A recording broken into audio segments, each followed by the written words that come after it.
Shalom and welcome. I'm your host, Ioana Kano. In this very first report from the Bang News channel, we're diving into the prophetic depths of the book of Daniel, zeroing in on the pivotal and mysterious 11th chapter. But before we open that scroll, we must begin with chapter 10, which sets the stage with a supernatural encounter unlike any other. In the third year of Cyrus, the Persian king who overthrew Babylon, Daniel entered into a 3-week fast. In the midst of this, he receives a vision of a radiant figure clothed in linen, clearly a supernatural being. The messenger tells Daniel he has been delayed by a battle with the prince of Persia, and that only Michael, your prince, came to help him. Before returning to the heavenly conflict, this messenger delivers a promise. He will reveal what is written in the Book of Truth, a divine record of what must come to pass. Mr. Thomas L. Smith, founder of the Black Ancestry Network Group, believes that the prophecy recorded in Daniel chapter 11 was not solely meant for Daniel's own time.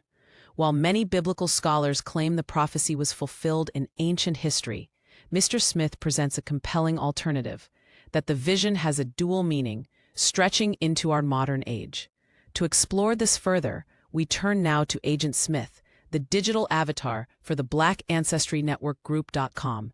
Agent Smith, what can you tell us about this prophetic theory and its possible unfolding today? Thank you, Ioana. The traditional view of Daniel chapter 11 places its fulfillment in the centuries immediately following Daniel's lifetime, through the rise and fall of Persian kings, the conquests of Alexander the Great, and the internal struggles of the Seleucid and Ptolemaic empires. While these events certainly reflect elements of the prophecy, the precision and layered structure of the chapter suggest more than a single historical fulfillment. Here at the Black Ancestry Network Group, we approach prophecy through what we call the Jubilee lens, an alignment system based on the Smith Jubilee Formula and Enochian timekeeping. Through that lens, chapter 11 isn't just a historical account. It's a time-coded pattern, a cycle, one that may be reactivating in our modern age. Daniel 11 outlines a long series of political tensions, betrayals, territorial invasions, and the rise of a vile person who exalts himself. These are not just ancient headlines. They mirror the structure of global events today. If the King of the North and King of the South were archetypes then, they may very well be re-emerging now in new nations, new systems, and even new spiritual powers at play behind the scenes. So to answer your question directly, yes, we believe Daniel 11 is a twofold prophecy, one historical, the other unfolding right now. And when viewed through the corrected Jubilee timeline, it may tell us exactly where we are in the prophetic clock. Agent Smith, we have a series of short videos produced by the Bang that will soon be uploaded to the Bang YouTube channel. We will be giving Bang subscribers the first view of these videos. I am going to play the first video, and we will come back to you for a few questions. But before we see the video, Anita Scoop has a few things to say about these videos. What do you have for us, Anita? Shalom and blessings, Bang family. These upcoming video shorts are not just content, they are revelatory capsules, packed with decades of research, prophetic insight, and ancestral decoding. Each one has been carefully crafted to introduce key pieces of the Jubilee timeline, Daniel prophecy, and our historical connection to sacred time. The series is designed to speak both to the seasoned truth seeker and to the curious newcomer, layered enough for study, yet concise enough for sharing. Think of these videos as trailheads, starting points that lead into the deeper mountains of wisdom offered in the full Bang teachings. So if you're watching this, you're getting a first look before the world catches up. Keep your notebook ready and your spirit open. Ioana, let's roll the first video. An ancient prophecy describes a mighty king, and some say it's Donald Trump. Daniel 11:3 speaks of a ruler who rises suddenly, wields great power, and just does his will. Historically, this pointed to Alexander the Great, a massive disruptor who changed the world. But in a modern prophetic replay, Trump's first term, with its global disruption, bold nationalism, and defiance of tradition, fits this mold. He rose with unstoppable influence. ruled decisively, and operated independently, much like Alexander. It's a wild connection, seeing ancient words echo in our recent headlines, suggesting history might just be on repeat. Wow, that was a powerful first look at ancient prophecy and modern kingship. It's striking to see how ancient language can so accurately describe modern figures. But Agent Smith, let me ask the question that's probably on everyone's mind right now. What does Donald Trump have to do with Daniel chapter 11? Is this just a coincidence, or is prophecy really playing out in our headlines? That's a strong question, Joanna, and the answer takes us into prophetic patterns, not personalities. Daniel 11:3 describes a mighty king who rises quickly, takes dominion, and does according to his will. Historically, that pointed to Alexander the Great. But prophecy, as we often say here at Bang, doesn't die in history. It echoes. It replays across time in new forms, through new figures. Trump fits that mold. His rise was sudden. His style was unilateral. His presence reshaped not just U.S. politics, but international dynamics. In prophetic terms, he operates like a type, a modern replay of the willful king. And when we track this through the Jubilee drift calendar, his emergence aligns with a very specific window that matches Daniel 11's timeline. So what does Trump have to do with Daniel 11? He may not be the king, but he reflects the archetype perfectly. And what I think is important, Yawana, is that this isn't about lifting up or tearing down Trump. It's about recognizing prophecy at work. When we see global shockwaves, power shifts, and leaders who do their own will, it tells us the heavenly script is in motion. And Daniel's script warned us to watch for kings like this, who rise fast, act boldly, and change the chessboard. So if we're paying attention, Daniel 11 is less about ancient kings and more about the spiritual architecture behind the world we're living in right now. Powerful insights, but it doesn't stop with Trump. Our next video explores another figure whose influence may have already eclipsed him without ever stepping into office. This next prophecy mentions a prince, and some believe it could point to Elon Musk. Here's video 2.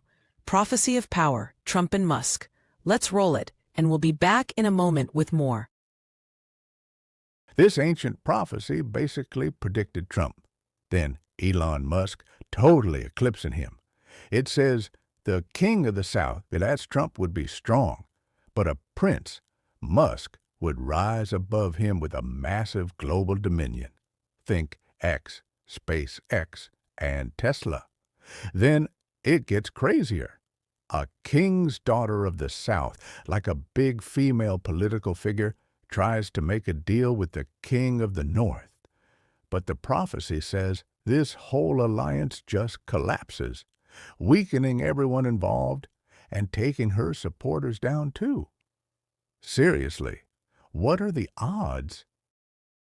Now that's one to sit with. If the first video laid the foundation, that second one cracked open the global board game. From kings to princes to a daughter of the South, prophecy is starting to read like political commentary with divine insight. Anita, what's your take on this one? Honestly, it's uncanny. The prince rising above the king. That's not something most people expect when they read Daniel 11. But if we look at it through the prophetic lens Mr. Smith and Juby have developed, it starts to make sense. Musk isn't just building tech. He's reshaping dominion. Satellites, currency, digital thought space, even global speech. That's power without a crown. And the text says the prince will rise with dominion, but not by his own power. If that's not a signal, I don't know what is. Agent Smith, help us break this down. What are we supposed to do with this king's daughter mentioned in the prophecy? Could she be another public figure?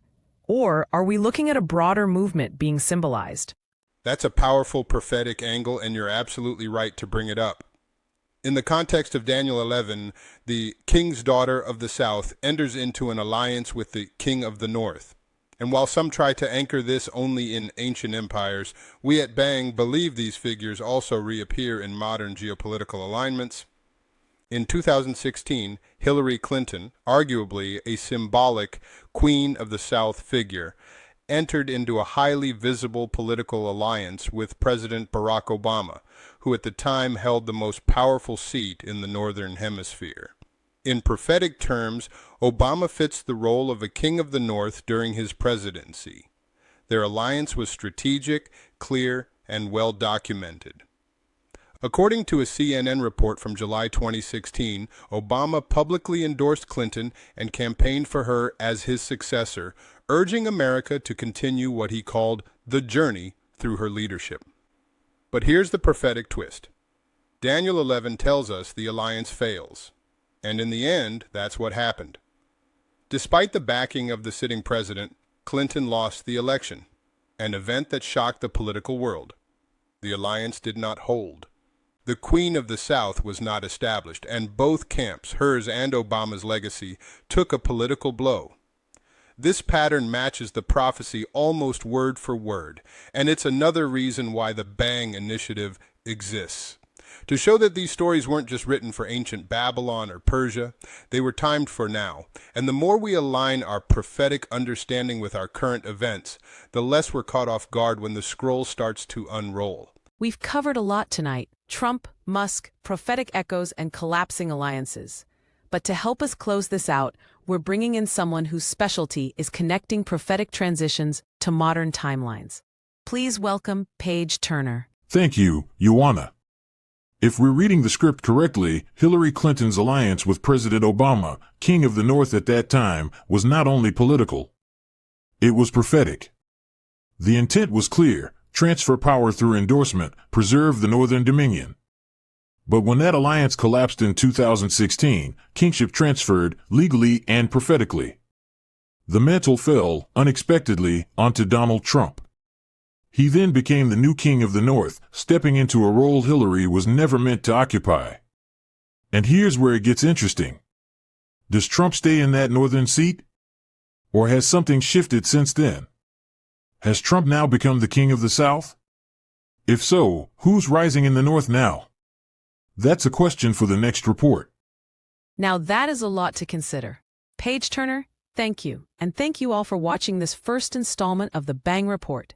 Agent Smith, before we sign off, any final words? Only one. Juby, give the subscribers a Bang rundown. With pleasure. You can follow Bang across all major platforms: YouTube, Instagram, Facebook, and TikTok at the BANG. Dive deeper in our free Jubilee Jumpers course on Google Classroom. Visit us at theblackancestrynetworkgroup.com. Subscribe for timelines, decoded prophecy, and historical insights you won't find anywhere else. But the real impact? That happens when you join the Bang family directly. By becoming a site member, you'll gain full access to unlock exclusive prophetic timelines, canonical scroll studies and archive materials, member-only briefings with GPT-VP and the Juby Suite, interactive study tools for the Jubilee framework. Don't just scroll, align, because time is moving faster than what you've been told. This is just the beginning. I'm your host, Ioana Know, and this has been the Bang Report, Prophecy Unsealed. Good night and shalom.